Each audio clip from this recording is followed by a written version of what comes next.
Al observar lo que ha pasado en estos 3 años y los que tuvimos esa oportunidad que nos dio el señor presidente de comenzar desde el primer día del lanzamiento del Plan Control Territorial, solo podemos decir que lo que hizo posible hasta este momento, lo que se ha logrado ha sido el liderazgo del señor presidente, porque puede uno comparar el temor que tenían los presidentes anteriores, no sé por qué, a lanzarse contra esta mara y pandilla, porque el gobierno, el Estado es el mismo. Temor o complicidad, señor ministro. Exactamente.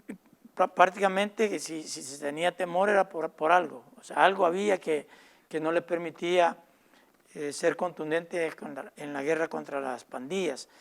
Pero el liderazgo del señor presidente es el que ha marcado el ritmo y ha ido dando la pauta para que nosotros, con las capacidades que tenemos, las vayamos poniendo para el servicio de la población. Y es que una de las cualidades que tiene el líder es el saber juntar el recurso necesario, no solamente el recurso humano, sino los recursos materiales, juntar todo eso y enfocarlo hacia un punto que es donde se quiera llegar. Y él ha tenido esa capacidad. Si nosotros vemos la transición, estuvimos prácticamente 1 año y medio de estos 3, 1 año y medio con una oposición muy fuerte, que es hasta, porque recuerde que recién cumplió 1 año la nueva asamblea. nueva asamblea. Entonces, durante ese periodo anterior se tuvo que batallar, a ir contracorriente, en contra de todo un sistema, y esa determinación, esa valentía del señor presidente de estar enfrentando no solamente a la oposición acá en el país interno, porque también se hicieron campañas de parte de la oposición, campañas de desprestigio internacional, campañas en las cuales fueron a buscar el apoyo internacional para ir en contra de todo lo que se estaba haciendo acá. Y el señor presidente, como le digo, no tuvo ningún temor en continuar haciendo lo que estaba haciendo, y nosotros, como parte de su equipo de trabajo, también brindándole todo ese apoyo, todo el respaldo que él necesitaba para para poner en ejecución este plan control territorial. De igual manera, es algo clave cuando uno empieza a ver qué es lo que en verdad hizo que esto funcionara, ya en la parte ejecutoria, en la ejecutoría de todo, es que desde un principio a lo primero que se le apostó fue al recurso humano. Desde las primeras reuniones que teníamos en el gabinete de seguridad, lo primero que él preguntó, yo me recuerdo, ¿cuánto ganaba un soldado? Ministro, ¿cuánto gana un soldado?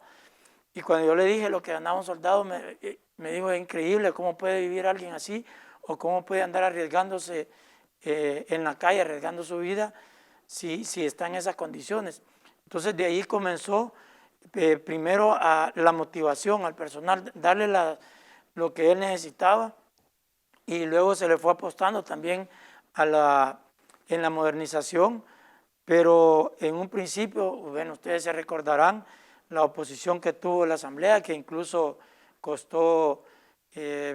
generó muchos problemas, pero que se fue logrando poco a poco hasta que ese liderazgo del señor presidente, y esa es una de las unas cualidades del líder, que lograr unir diferentes recursos e integrar a su esfuerzo a otras instituciones que no son directamente del órgano ejecutivo, pero que son del Estado salvadoreño, y que logró ir haciendo que se unieran. En el caso de la Fiscalía, que también ha marcado una gran diferencia para nosotros que andamos ejecutando el trabajo. La Fiscalía ha jugado un rol muy importante, y no podemos también dejar de lado lo que está haciendo la nueva Asamblea Legislativa. El presidente de la República llega a la presidencia en junio del año 2019. 19 días después inicia este plan control territorial, pero desde el inicio no solo encontró pues esta enorme oposición en el bipartidismo que estaba en la Asamblea Legislativa, prácticamente se lo tenían repartida la Asamblea Legislativa. Me refiero al partido Arena y al partido FMLN. Y empezamos a ver una oposición, por ejemplo, hacia el ministro Zelaya, cuando el presupuesto ni siquiera le permitían discutirlo y ni siquiera le permitían poder trasladar estos fondos al tema de seguridad, que era una necesidad urgente para el país porque estaban matando 30, 40 personas por día. Y vemos a Arena y al FMLN con figuras como Margarita Escobar, que se mantiene pues ausente en el país. No sé ni siquiera cuál es el calificativo que tiene en este momento. Vemos a un diputado como el diputado Parker, que fueron férreos opositores a permitir la seguridad y los fondos para el Plan Control Territorial. Y es que, por ejemplo, en el caso de la Fuerza Armada, me recuerdo para cuando se aprobó el presupuesto para el año pasado, el 2021, al final de todo, nos recortaron 21 millones de dólares, que era parte del bono que se le da a los soldados.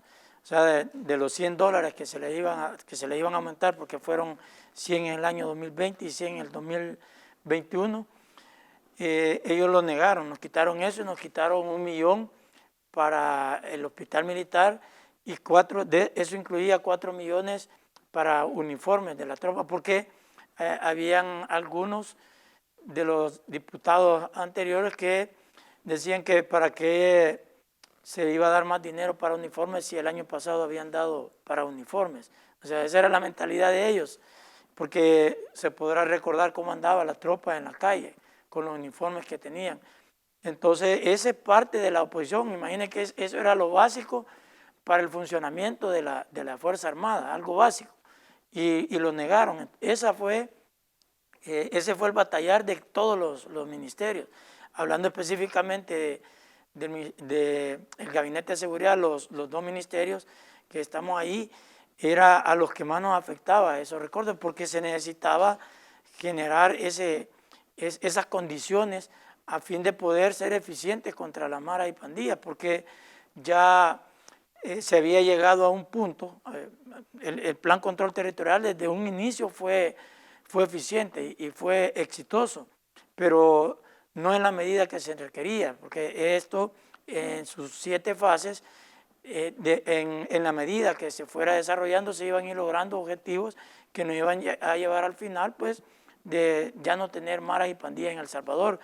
Pero eso lo fueron bloqueando ellos y fue atrasando los resultados, pero llegó un momento en que los homicidios se redujeron abismalmente, o sea, no necesitaba mucha explicación cuando comparábamos la tasa de homicidios por cada 100,000 habitantes en gobiernos anteriores. Recordemos el año 2015 se llegó a 103 homicidios por cada 100,000 habitantes, o sea, estábamos en el top de los países más violentos del mundo. Luego, cuando nosotros finalizamos los primeros 7 meses de la gestión del señor presidente Nayib Bukele, ya se había reducido a 30. Y luego, en el 2020, se redujo a más, y ya el año pasado fue de 17, menos de 17 homicidios por cada 100,000 habitantes. Pero, ¿qué significaba esto para la población?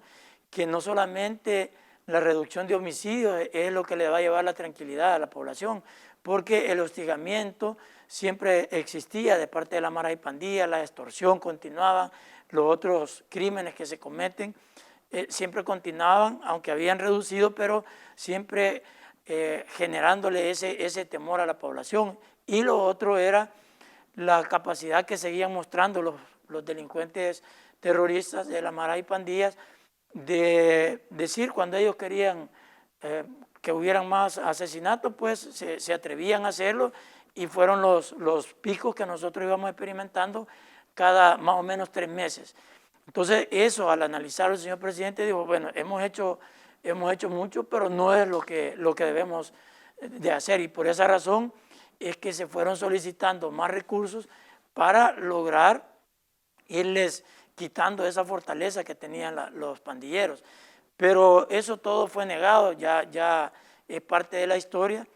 Pero lo clave acá es que logró el señor presidente conjuntar, unir todas las personas adecuadas y tener todos parte de los recursos necesarios para que a este momento nosotros, los salvadoreños, estemos disfrutando de una situación de seguridad abismalmente mejor que la que se tenía anteriormente. Es parte de la historia, pero creo que es importante, prohibido olvidar. Y necesito pasar a la nota de tasas de homicidios, pero antes preguntarle, ministro, si no hubiese existido esta oposición por parte de estos dos partidos en esa Asamblea Legislativa, negando fondos y prácticamente interpelando, llamándolos una y otra vez a cada una de las comisiones, ¿se hubiesen salvado más vidas de salvadoreños si esos fondos hubiesen llegado antes? Claro que sí, porque recordemos que todavía los homicidios que se presentaban, solo hagamos un paro y un alto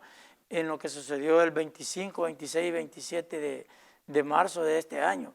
Fueron cuántos homicidios se cometieron en esos 3 días que pudieron haberse evitado si nosotros a ese momento, a esa fecha, ya hubiéramos tenido más controlada la situación de la delincuencia en el país. Es decir, que no solamente es el hecho de que se opusieron, sino que son responsables por esas muertes de todos esos salvadoreños, porque nosotros como autoridad también salimos todos los días a la calle a combatirlos. Es más, han habido, como lo mencionaba usted en un principio, han habido miembros de la Fuerza Armada y de la Policía Nacional Civil que lamentablemente perdieron la vida en la lucha contra esta delincuencia, que también se pudo haber evitado. Ellos, los pandilleros, tenían incluso atemorizados a los miembros de las instituciones. ¿Por qué? Porque en los lugares donde ellos viven, donde dejan a su familia sola mientras ellos andan trabajando, ahí tenían ellos persistencia, ahí tenían amenazadas a las familias. Entonces, todos estos problemas, todos estos pecados, llamémosle así, son parte de lo que ellos han dejado en El Salvador y han venido alimentando aún ya cuando cambió el gobierno, porque continuaron con otras artimañas alimentando, dándole esperanza y oponiéndose a todo lo que fuera orientado a reducir este índice delincuencial. Bueno, la preparación de igual manera, recuerdo cuando se estaba ya por poner en marcha el Plan Control Territorial, cómo íbamos a comenzar con toda la información que se tenía, la situación, el análisis de la situación caótica en que estábamos. Y recuerdo que el señor presidente nos decía, hay que comenzar, hay que llegar a los lugares donde a diario circula más salvadoreños en esos sitios. Fueron los primeros 12 lugares seleccionados. El centro histórico de San Salvador, con la experiencia que él tenía como alcalde, nos decía la cantidad de gente que circulaba a diario por el centro histórico de San Salvador. Y así se hizo en otros municipios, en otras cabeceras departamentales y en otros municipios que en su totalidad hacían el mayor porcentaje de habitantes de El Salvador, casi todos centralizados en el Gran San Salvador.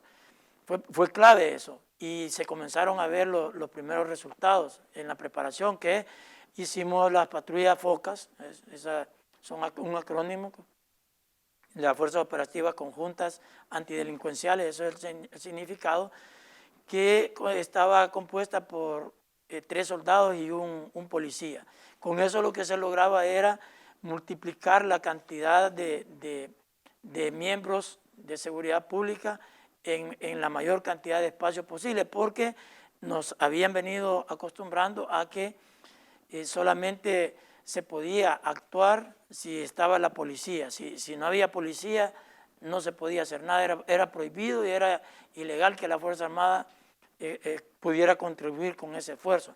Entonces, para lograr multiplicar el efecto de los policías, como la Fuerza Armada puso a disposición más elementos, entonces con un policía se podía ir y más soldados a muchos más lugares. Es decir que si eso no hubiera sido así, hubieran tenido que andar 4 o 5 policías, lo cual al final íbamos a tener menos policías desplegados en todo el territorio, pero con esas patrullas un policía se multiplicaba por 4, digamos, con los otros 3 soldados. Y eso fue lo primero que hicimos y comenzó a dar resultados abismales. Comenzaron a reducirse extorsiones, se comenzaron a reducir los homicidios y también se amplió luego, en términos de menos de una semana, se amplió a 17 municipios y luego se amplió a 25. En esa fase que estuvimos, en la primera fase, también se solicitaron recursos para la fase 2 y para la fase 3, los 109 millones de dólares y los 91 millones para la fase 2 y los 109 para la fase 3, porque lo que se pretendía era, paralelamente a la parte represiva, a la parte de la presencia de la autoridad en los lugares más populosos donde había mayor asedio de las pandillas, también irles restando a ellos aquella libertad que tenían de seguir reclutando jóvenes y que también los jóvenes no tenían otras oportunidades. Recordémonos que todo esto fue tortuoso porque se opusieron y eso generó mucha tensión al interior del país, pero luego con la fase 4, cuando ya se habían obtenido buenos resultados con la fase 1, que es la parte que nos corresponde de manera directa a nosotros con la policía, cuando ya se habían obtenido los buenos resultados que había mencionado, fue necesario una fase 4, la incursión, para marcar otra diferencia, para pegar otro golpe, llegarle a un punto decisivo a las maras y pandillas. Pero recordémonos qué generaba cada una de estas fases.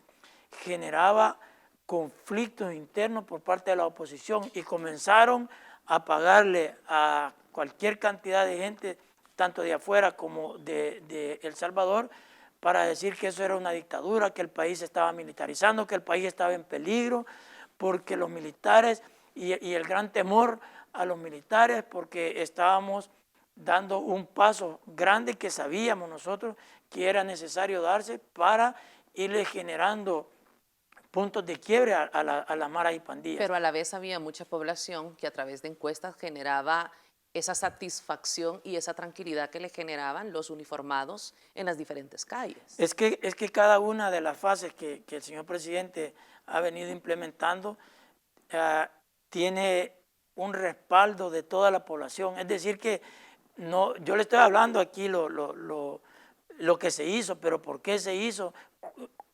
¿Qué condiciones habían desde el punto de vista de la seguridad para implementarlas? Una es que siempre se ha tenido el apoyo de la población.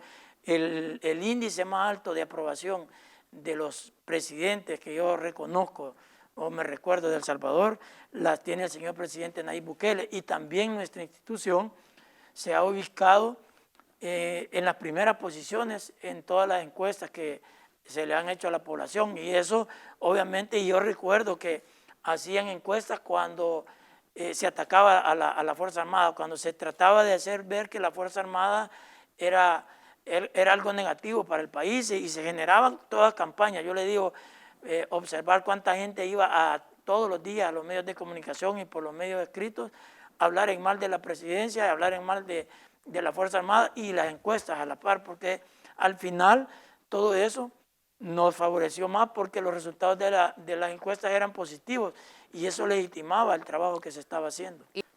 Bueno, el dato importante para nosotros y para poder ir midiendo la eficiencia del Plan Control Territorial es que en los primeros 36 meses del gobierno anterior se habían registrado 15.500 homicidios. Es decir, en los primeros 3 años de la administración. En los primeros 3 años de la administración anterior. Si lo comparamos con nuestros resultados, hay 11.592 homicidios menos. Es decir, en los 36 meses del gobierno del señor presidente Nayib Bukele, en comparación a los 36 meses del gobierno anterior, se han registrado 11.592 homicidios menos, lo cual con una vida que se hubiera salvado valía la pena, pero con esta cantidad tan tan grande, creo que la población ha sentido esa gran diferencia. Es decir, que también, si lo vemos en porcentajes, ha habido un 74.78% de reducción de homicidios en comparación a la gestión anterior, a pesar de la oposición que se ha habido, a pesar de otras... De la campaña. De la campaña y a pesar de otras circunstancias que también han tenido una incidencia directa que nos frenaron de cierta manera el poder ejecutar con mayor agilidad este plan control territorial, que hemos tenido una pandemia, han habido otros fenómenos que también han afectado, pero con estos datos es algo más que satisfactorio para nosotros. Sabemos que todavía falta mucho trabajo que hacer, todavía seguimos agarrando pandilleros, todavía sigue habiendo delincuentes en las calles, pero que este es el camino, esta es la ruta que debemos de seguir para lograr erradicar las maras y pandillas de nuestro país. Claro que sí, el trabajo todavía no termina. Mientras haya un pandillero en las calles, el trabajo todavía no está terminado y la decisión del señor presidente de seguir apoyando a las instituciones que conformamos el Gabinete de Seguridad se mantiene, pues nos lo ha dicho, hay que seguir dándole los recursos que se necesitan nuestras instituciones para continuar este trabajo hasta que saquemos de las calles hasta el último pandillero en el país. Es bien importante la opinión de la población. El plan control territorial es para que beneficia a todos los salvadoreños, pero es innegable que un sector de la población salvadoreña no se había visto afectado de este mal de las maras y pandillas, es más, se veían favorecidos con eso. Políticamente negociaban para sus partidos, para sus candidatos, y eso obviamente era un beneficio que obtenían de las maras y pandillas. Es decir, que a ese sector de la población no le afectaba que de manera directa que estuviera este mal en El Salvador, pero sí a la gran mayoría de ciudadanos, a la gente más humilde, más honrada también de nuestro país, y por esa razón es que ese nivel de aceptación que tiene el señor presidente y ese nivel de aceptación de las instituciones que estamos formando parte de este gabinete de seguridad es tan elevado porque la cantidad de población que ahora sí ha visto esa luz, que tiene esa esperanza de que esto cambie para siempre, es abrumadora, es mucha esa población, es la que se está manifestando en cada una de las encuestas.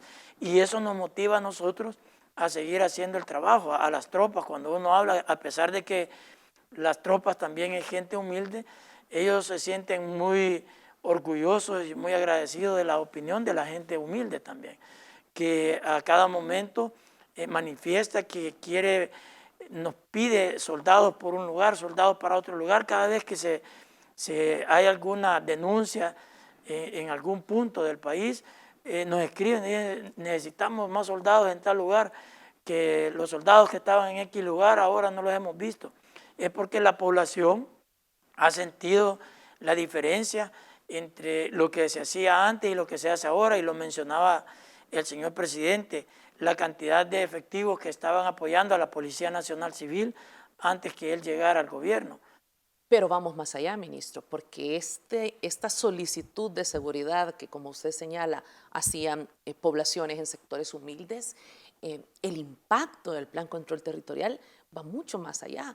Ahora nos hemos convertido en un país con un clima de inversión. El presidente de la República decía, no podíamos entregar una computadora o una tablet a cada niño para la educación si teníamos a todas estas personas, a toda esta delincuencia en las calles. Es decir, cómo desde la seguridad se ha llevado el desarrollo al país, y esto está permitiendo que se den pasos agigantados en la transformación. Es que es clave para lo que nosotros hacemos estos resultados, porque permiten, sin esperar mucho tiempo, permiten ver lo positivo que tiene. Ejemplo, en estas vacaciones de Semana Santa, que ya teníamos el régimen de excepción, pudimos observar cómo creció, se batieron récords en la parte turística en El Salvador, no solamente el turismo interno, sino también de los que vienen fuera del país. Eso obviamente es atribuible a que, porque la gente lo manifiesta, que tuvieron valor de salir porque el clima de seguridad era mejor. Entonces, bueno, eso es en una parte que también eso habla muy bien exteriormente del país, y hemos visto cómo se han realizado también los campeonatos de surf que le dan una imagen al país totalmente distinta. El ambiente es totalmente agradable y lo dicen los visitantes extranjeros, los competidores que vienen de otros países, manifiestan que es totalmente diferente a lo que ellos les contaban. Todo esto que yo les mencioné, que emprendieron campañas de desprestigio para El Salvador, habían vendido un país totalmente distinto a lo que en la realidad estamos viviendo. Entonces vemos que como consecuencia de lo que se está haciendo en seguridad, se tiene un clima apropiado para inversiones, para desarrollo, no solamente de los grandes inversionistas, porque eso es importante para en la macroeconomía del país, pero si nosotros vemos también la cantidad de población en El Salvador que tiene, dijéramos, trabajos informales o los negocios informales, que es una cantidad muy grande. Los emprendimientos. Los emprendimientos, esa gente está empezando a ver la luz. Con esto que nosotros hemos sacado de circulación a más de 41.500 pandilleros, esos 41.500 personas que antes estaban hostigando a la población, que no lo dejaban desarrollarse, ya no existen, y quizás diría yo que en esa misma cantidad o en mayor cantidad de gente ya comenzó nuevamente sus emprendimientos, han regresado a sus negocios que tenían, que se los habían quitado los pandilleros, y eso obviamente también se traduce en desarrollo para la gente más humilde. Es decir, que el plan control territorial es tan positivo para nuestro país que le va a permitir el desarrollo económico y social. La última pregunta, ministro. Cuando decimos es que este es un esfuerzo de todos los salvadoreños, todos los que pagamos impuestos, porque obviamente hay un presupuesto destinado para que usted realice todo este esfuerzo. Y exactamente en la fase 3 de modernización, quisiera saber cuánto se ha invertido en todo este equipo, en todos estos vehículos, en los drones, todo esto que está permitiendo este esfuerzo de seguridad. Bien, mire, como concepto, la fase 3, modernización, ha permitido a nosotros orientar recursos hacia eso precisamente. Y se ha visto en la Fuerza Armada cómo hemos venido dándole a todo el recurso humano, todo el equipo de protección de la fuerza necesario para que ellos, cuando van a la calle, puedan estar protegidos, pero también que vayan teniendo tecnología que nos permita ser más eficientes contra maras y pandillas. Hablamos, por ejemplo, de la parte de los cascos y chalecos que se han venido entregando. Todavía falta porque los efectivos de la Fuerza Armada han aumentado, y el retraso también, que no existen en el mercado local la cantidad de chalecos y cascos que nosotros requerimos. Entonces hay que hacer las licitaciones, todo el proceso legal, y luego esperar el tiempo en que los ofertantes los puedan producir. Eso es en una parte, digamos, la parte de la protección de la fuerza. Pero también hemos visto los vehículos Yagu, que ya esa es tecnología y son otras herramientas que nos permiten llegar a otros lugares que antes no podíamos llegar tan fácilmente. Entonces, en el vehículo Yagu, por ejemplo, el vehículo que tiene un blindaje adecuado, también tiene la tecnología necesaria, tiene sus drones que están totalmente integrados, sistematizados al vehículo, que eso obviamente es tecnología que nos permite ver de noche dónde están los pandilleros. Y también tenemos ya la adquisición, ayer me informaba la persona el enlace del proveedor, que estaban ya viajando los fusiles, vienen de 4.000 fusiles que se han adquirido para sustituir esos fusiles que se ocuparon en el conflicto interno, que también ya los tenemos. Eso es ir modernizando porque ya no son de la misma calidad los fusiles, son de una tecnología superior. Tenemos también la adquisición de los UAV o UAV, que son vehículos aéreos no tripulados, no son drones, son aviones, pero sin tripulación, con tecnología de punta para seguir haciendo este trabajo. Podemos ver también dentro de la modernización, porque la Fuerza Armada no solamente se ha enfocado en estos 3 años al tema de seguridad, la seguridad física de las personas, sino también apoyando a la población en caso de desastre. Y así es como le entregamos al Comando de Ingenieros maquinaria apropiada para que en estos casos que hemos tenido tormentas, también los empleemos para ayudarle a la población que necesita de todo este equipo. Gracias, ministro, por habernos concedido esta entrevista, por venir a hablar de estos 3 años del Plan Control Territorial, una historia que nació cuando la anunció el presidente de la República, Nayib Bukele, y que, como él dijo en la Asamblea Legislativa, vienen nuevas fases, 6 y 7, que continúan secretas por la estrategia, obviamente, de seguridad. Estaremos pendientes. Hay mucho aún por hacer, como lo ha dicho el señor presidente de la República. Gracias, ministro. Gracias a usted y gracias a su canal por darnos la oportunidad de tener informada a la población, de mantener ese contacto y que cada uno de los salvadoreños sepa en qué se están invirtiendo sus impuestos.